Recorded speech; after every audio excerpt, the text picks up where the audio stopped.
بسم اللہ الرحمن الرحیم۔ السلام علیکم دوستو، سعودی محکمہ شہری ہوابازی نے مسافروں کی بورڈنگ کارڈ کا اجرا توکلنا ایپس کی رپورٹ سے مشروط کیا ہے۔ شہری ہوابازی نے airline Saudi data and artificial intelligence authority سمیت متعلقہ اداروں کو ہدایت کی ہے کہ وہ پروازوں اور ان کے مسافروں سے متعلق تمام قواعد جلد از جلد لنک کریں۔ توکلنا ایپس میں مسافروں کی پوزیشن ریکارڈ کی جائے۔ محکمہ شہری ہوابازی نے یہ ہدایت اس تناظر میں دی ہے سرکاری اور نجی ادارے اب کسی بھی سعودی شہری یا مقیم غیر ملکی سے کرونا وائرس کے حوالے سے دستاویزی ثبوت طلب کرنے کے بجائے توکلنا ایپس پر انحصار کر رہے ہیں۔ سفر کرنے والے کے حوالے سے بھی توکلنا ایپس کا ریکارڈ بھی معتبر ہوگا۔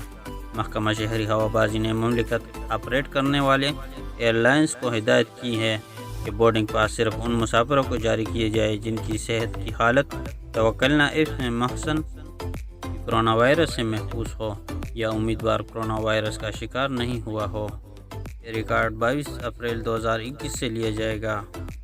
محکمہ شہری ہوابازی نے ایک ہدایت یہ بھی دی ہے کہ سسٹم میں اس طریقہ کار کا اضافہ کیا جائے گا کہ اگر کوئی مسافر کرونا وائرس سے محفوظ نہ ہو یا وہ کرونا وائرس کا شکار ہو تو ایسی صورت میں اسے SMS کے ذریعے ریزرویشن کی منسوخی سے مطلع کر دیا جائے گا۔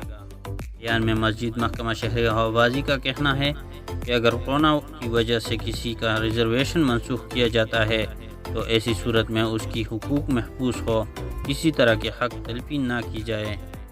تو مزید اس طرح کی نئی اپڈیٹ حاصل کرنے کے لیے ہمارے چینل کو سبسکرائب کر کے بیل آئیکن کو ضرور دبائیں تاکہ ہر آنے والی نئی اپڈیٹ سب سے پہلے آپ کو مل سکے۔ شکریہ۔